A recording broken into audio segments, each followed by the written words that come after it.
Bonjour à tous, ça fait un petit moment que j'ai pas fait de vidéo, tout simplement parce que pour ceux qui ont vu la dernière vidéo sur le marketing d'influence, tout simplement j'ai créé une entreprise et au début ça prend beaucoup de temps, je savais pas du tout comment j'allais pouvoir gérer ça, etc.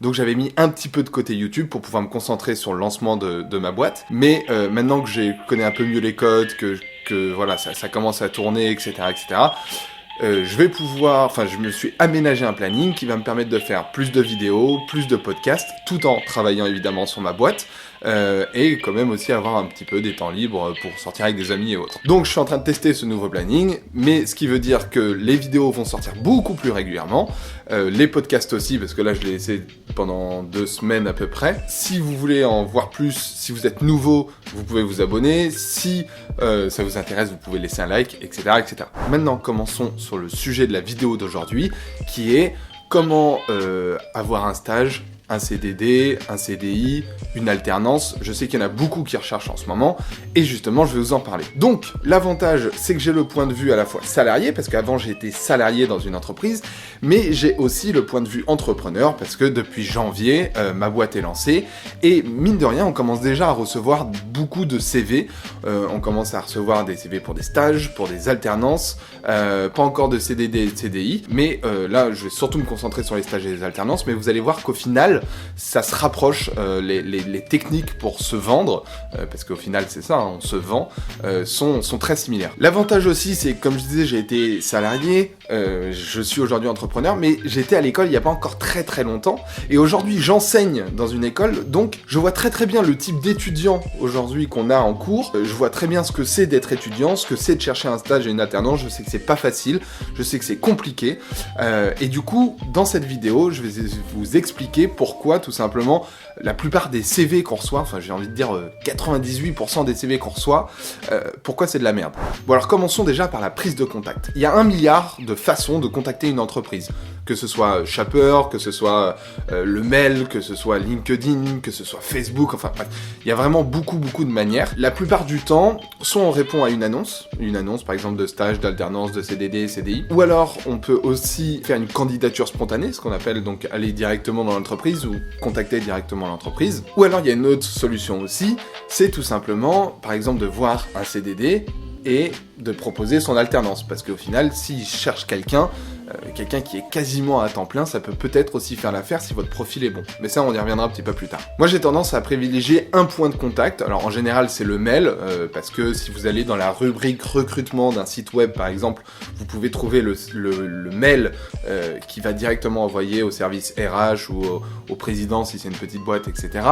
Mais ça permet de cibler tout de suite la bonne personne. Et il n'y a pas besoin d'aller sur LinkedIn, chercher des contacts, machin truc, pour trouver un mail parfait. Le mail parfait, c'est celui dans la partie recrutement. Au final, c'est la personne qui recrute qui va regarder ces mails-là. Donc pour moi, le contact privilégié, c'est le mail. Éventuellement le téléphone ou aller les voir en direct, mais les démarchages par LinkedIn, par Facebook ou autre, c'est un peu insupportable, franchement. Au niveau de votre CV, il n'y a pas besoin de faire dans l'extravagance. Je veux dire, le concours du CV le plus original sur LinkedIn, c'est très sympa, c'est très drôle à regarder, mais c'est pas non plus ouf pour une entreprise.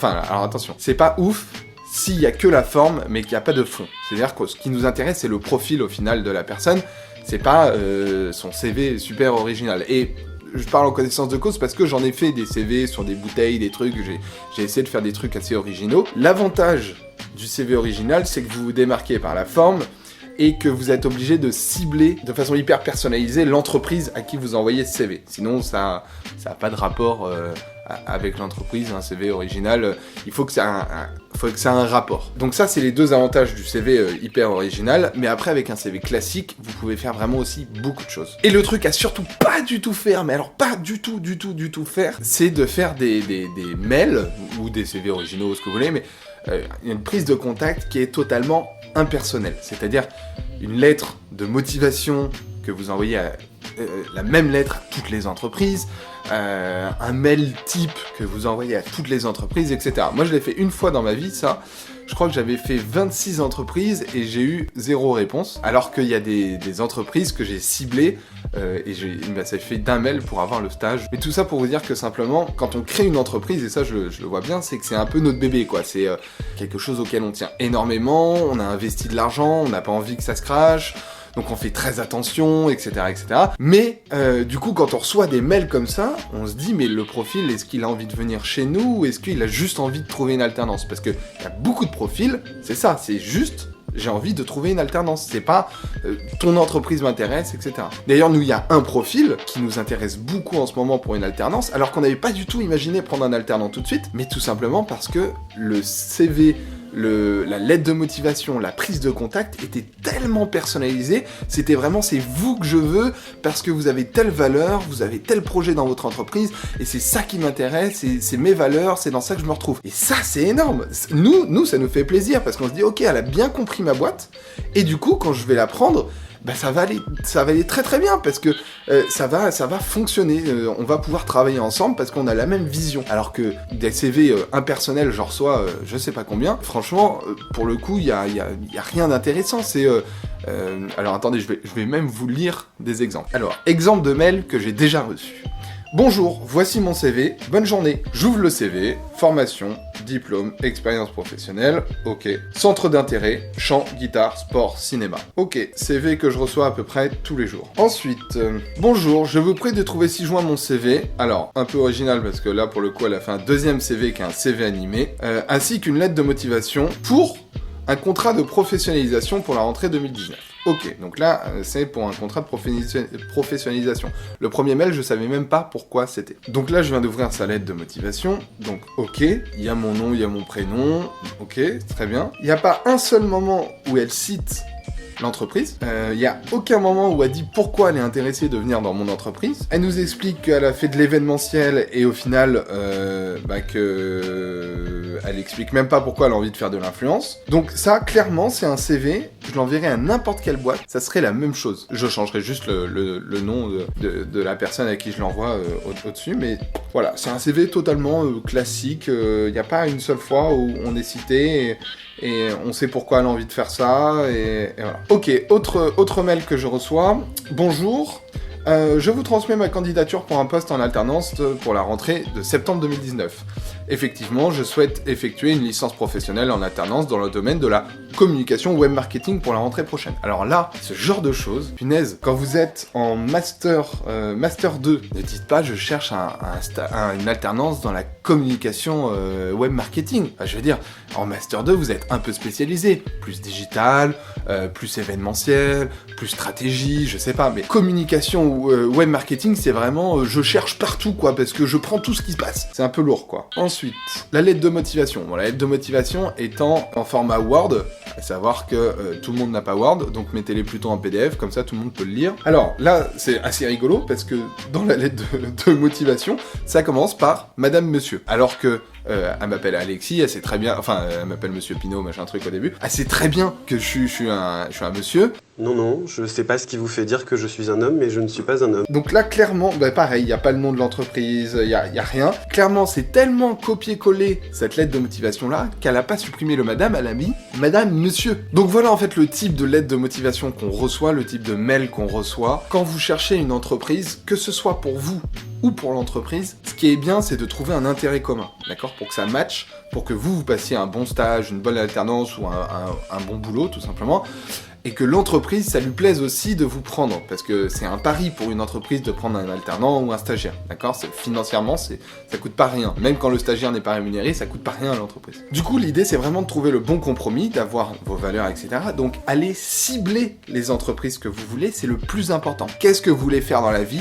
Qu'est-ce que vous voulez tester, peut-être si vous n'êtes pas sûr que c'est ça que vous voulez faire comme métier, mais que vous avez envie de tester, notamment dans le cadre d'un stage. Mais ciblez les entreprises hyper précisément, parce que c'est tout simplement comme ça là que vous allez avoir une entreprise qui correspond à vos valeurs, à ce que vous pensez. On n'est pas des bêtes, on n'est pas casés dans des box, d'accord ? On réfléchit tous, on a tous des opinions. Il y a des entreprises qui nous correspondent mieux que d'autres. C'est pareil quand vous faites vos courses, il y en a qui achètent du bio, il y en a qui achètent du sans gluten, etc.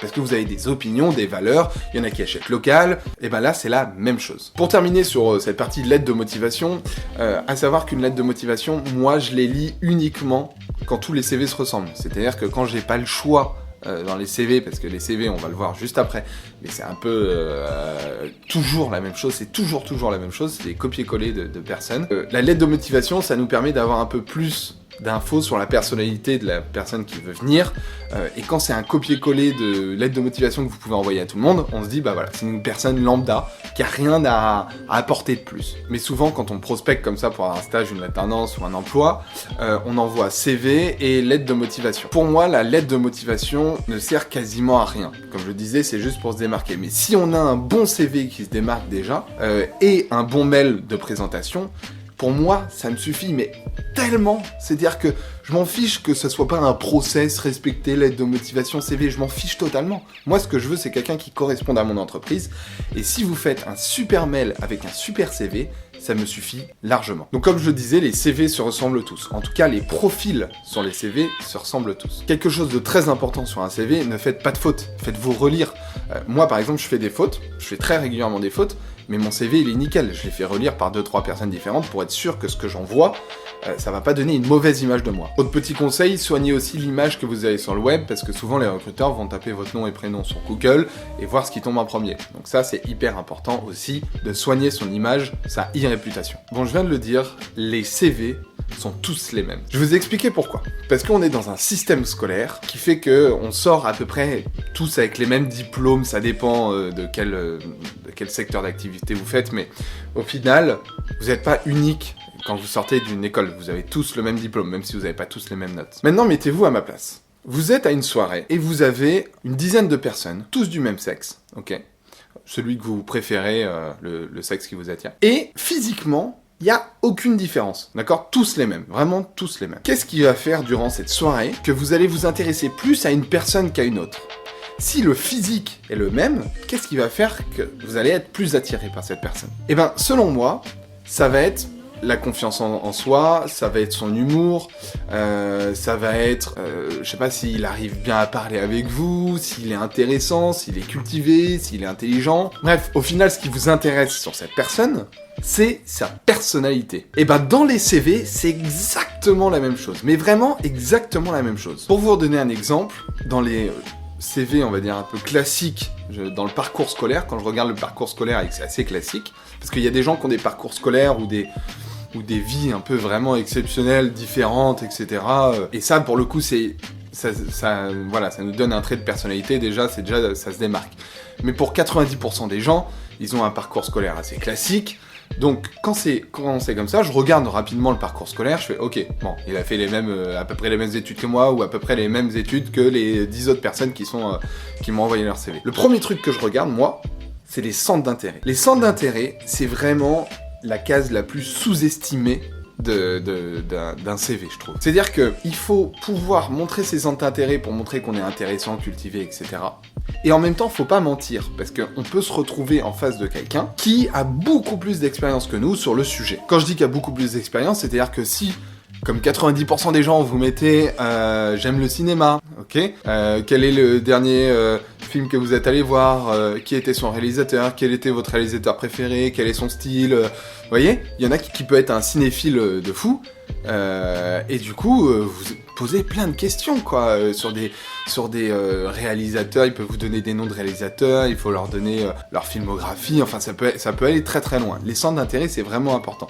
C'est pareil pour ceux qui mettent j'aime le sport, j'aime la musique. Je dis pas qu'il faut avoir des centres d'intérêt originaux, mais je dis tout simplement qu'il faut mettre des centres d'intérêt qui vous correspondent réellement. Petite parenthèse à ça, sortir avec ses amis n'est pas une compétence particulière, d'accord ? C'est un besoin vital que tout le monde a pour se sentir bien en société, mais ce n'est pas une compétence particulière. L'avantage qu'on a nous, que vous avez aujourd'hui et qu'avaient pas forcément nos parents, c'est qu'on a accès à Internet et que du coup, on est illimité en termes de savoir. On peut se passionner par 1 milliard de choses et pour le coup, les centres d'intérêt, c'est vraiment mettez vos passions, etc. Et c'est ça qui va définir votre personnalité, ce que vous savez faire en plus, qui va vous permettre de vous démarquer des autres. Moi, si je le pouvais, je passerais les 3/4 de l'entretien sur les centres d'intérêt. Discuter de ce qu'a fait, ou de ce qu'il fait à côté, de ce qu'il a appris, ce que ça lui a donné comme compétences, pourquoi il a fait ça, ses motivations, etc. etc.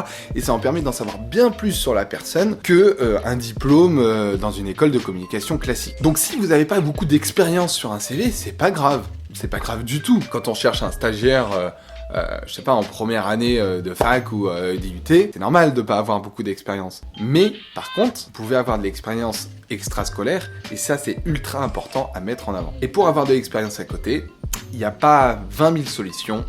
Il faut se sortir les doigts du... Je sais pas exactement pourquoi vous êtes sur cette vidéo, ce que vous avez tapé, est-ce que c'est parce que vous êtes déjà abonné à ma chaîne ou autre. Mais si vous attendez de cette vidéo qu'elle fasse le travail à votre place pour que demain vous trouviez un stage, c'est pas le cas. Vous pouvez la quitter tout de suite. Par contre, dans cette vidéo, je vais essayer de vous donner un maximum de clés pour pouvoir vous faire un profil intéressant pour pouvoir décrocher des stages. Mais le boulot, c'est vous qui allez le faire, c'est pas moi. En fait, pour se passionner, il faut simplement s'interroger sur ce qu'on aime faire. Je sais pas, vous aimez écrire, je sais pas, écrivez des nouvelles. Vous aimez la photo, mettez-vous à la photo.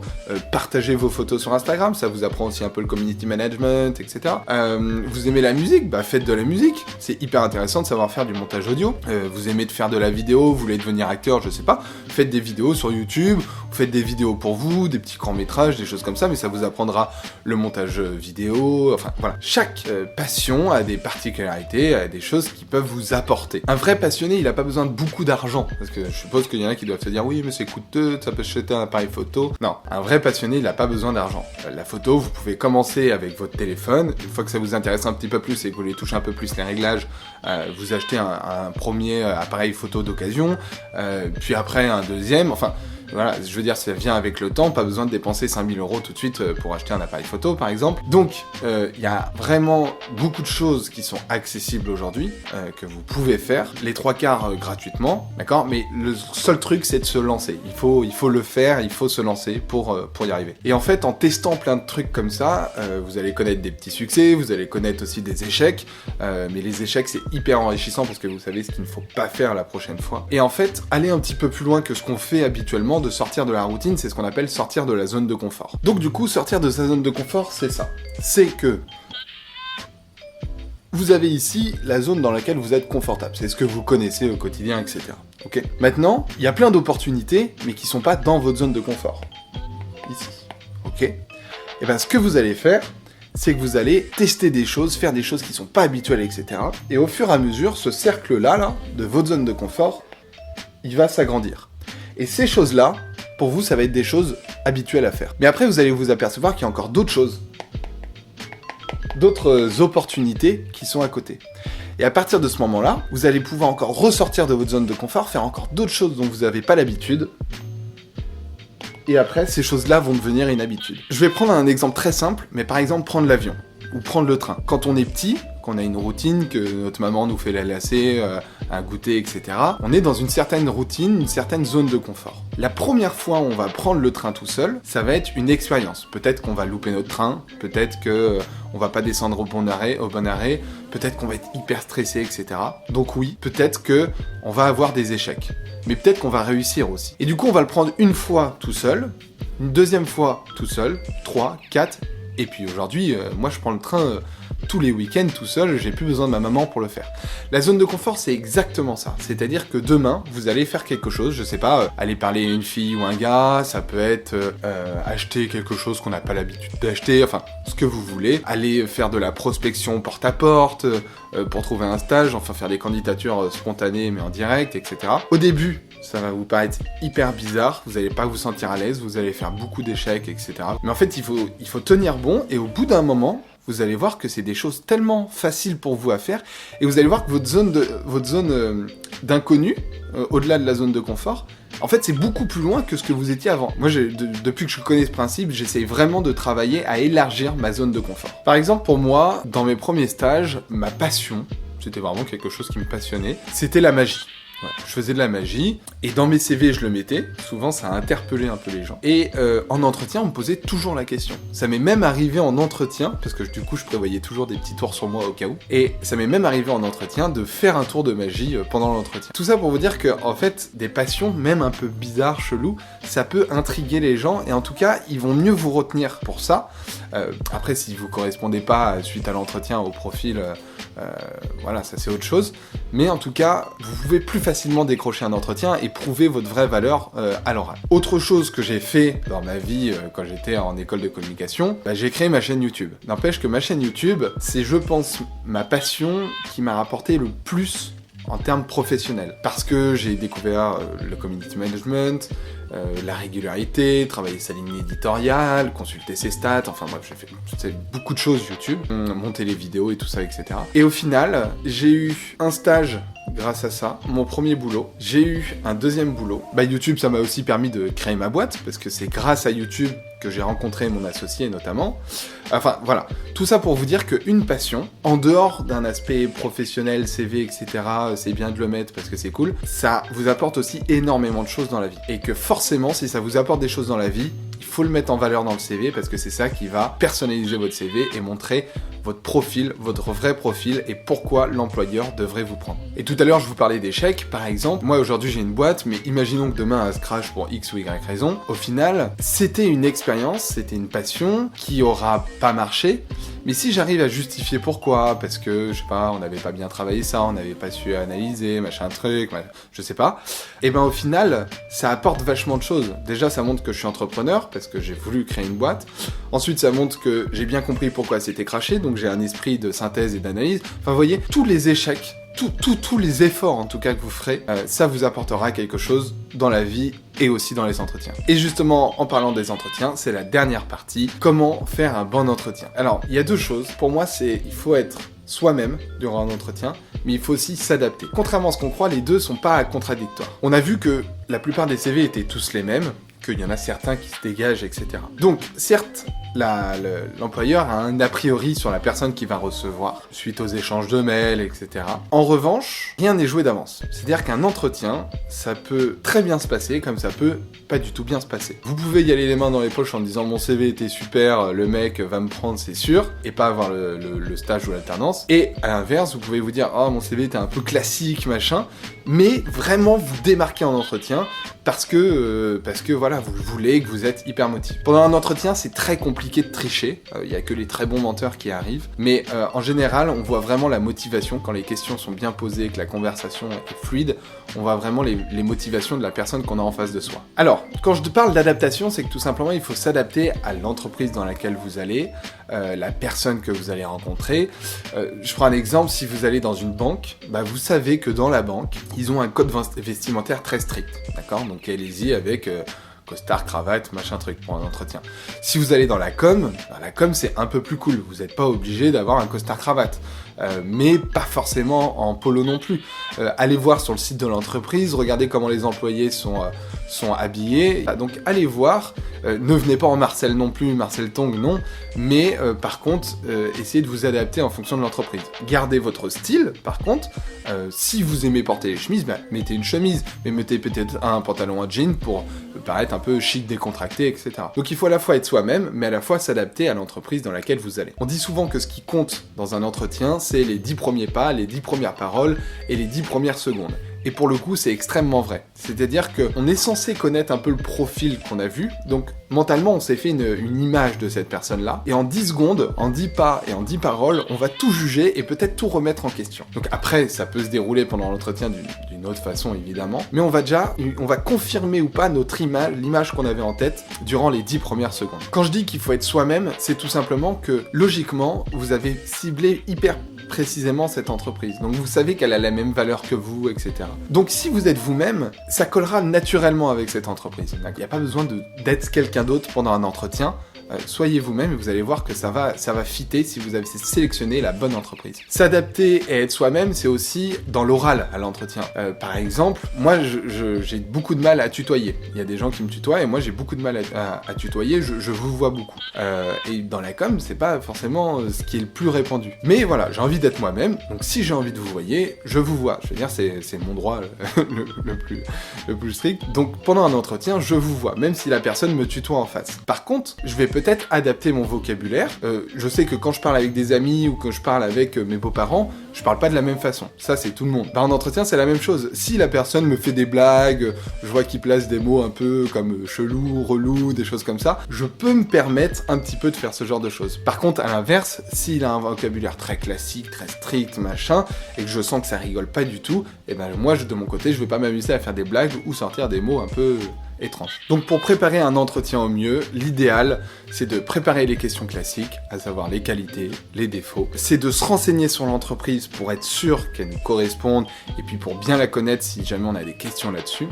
Et c'est évidemment de s'adapter et d'être soi-même. S'il y avait différentes choses à retenir de cette vidéo, les voici en quelques points très rapides. La première, c'est de choisir votre entreprise. Une entreprise, c'est comme un couple. Vous allez être associés pendant un petit bout de temps ensemble. Donc il faut qu'elle vous intéresse. Elle a autant besoin de vous que vous avez besoin d'elle. Ça, c'est hyper important de retenir. D'accord ? Donc choisissez une entreprise qui correspond à vos valeurs. Essayez de vous démarquer par vos expériences personnelles. Essayez de vous intéresser à plein de choses dans la vie, parce que c'est ça qui vous apporte le plus en entretien et du coup qui vous permet d'avoir des stages et des boulots et des alternances. Donc intéressez-vous à plein de choses, c'est vraiment l'essentiel, parce qu'on est vraiment dans un système scolaire où on sort de l'usine des chargés de communication et des ingénieurs en tout. Donc il faut vraiment se démarquer par autre chose que le système scolaire. Soyez vous-même, notamment durant l'entretien, et sortez-vous les doigts pour faire des choses dans la vie, pour sortir de votre zone de confort. Vous allez voir que grâce aux conseils que je viens de donner, l'entretien va se passer super bien, vous aurez envie de travailler avec cette entreprise, et cette entreprise aura envie de travailler avec vous. Et ça, c'est vraiment le plus important. Dernier conseil, j'en ai parlé très rapidement tout à l'heure, mais n'attendez pas que les entreprises vous proposent des stages, des alternances, des CDD, des CDI, d'accord ? Allez les voir, allez postuler quand il y a un CDI qui est proposé et que vous cherchez une alternance. Allez vous proposer un stage alterné quand ils cherchent un alternant. Je sais pas, faites ce que vous voulez, allez les démarcher en direct, faites marcher votre réseau, faites ce que vous voulez, mais n'attendez pas que ça vous tombe tout cuit dans le bec. Restez vous-même, adaptez-vous, soyez curieux.